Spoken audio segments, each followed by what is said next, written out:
सजैले रहनी नारियल पूरी पान के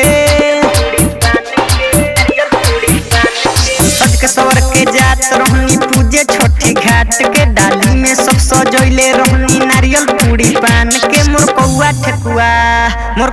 ठेकुआ ले गई दौरा में से टांग के मोर कौआ ठेकुआ ले गई दौरा में से टांग के मोर कौआ ठेकुआ ले गई दौरा में से टांग के ठेकुआ ले गई दौरा में से टांग के मोर कौआ ठेकुआ ले गई दौरा में से टांग के ठेकुआ ले गई दौरा में से टांग के मोर कौआ ठेकुआ ले गई दौरा में से टांग के दौरा में से टांग के मोर कौआ ठेकुआ ले गई दौरा में से टांग के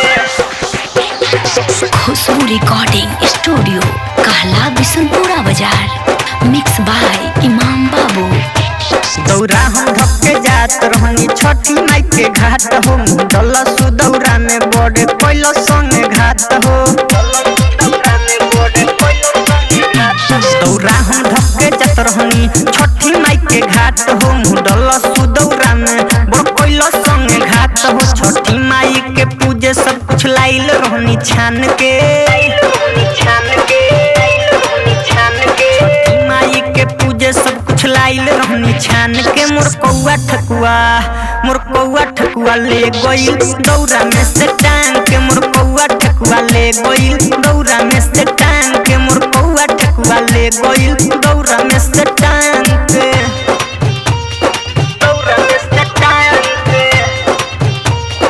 कौआ ठकुआ ले गई दौरा में से टांग के मोर कौआ ठकुआ ले गई दौरा में से टांग के कौआ ठकुआ ले गई दौरा में से टांग के खुशबू रिकॉर्डिंग स्टूडियो कहला बिशनपुरा बाजार मिक्स बाय इमाम बाबू। सागर सलेंदर अरुण खुशी भरे हो भोरे दिया बाती जरा के दुनू हाथ लिह जोड़े दिया बाती जरा के दुनू हाथ लिह जोड़े सागर सलेंदर अरुण खुशी भरे हो भोरे दिया बाती जरा के दुनू हाथ लिह जोड़े का कहीं सब सफारी गलती भइल नहीं जान के कहीं सब सफारी गलती भइल नहीं जान के मोर कौआ ठेकुआ ले गई दौरा में से टांग के मोर कौआ ठेकुआ ले गई दौरा में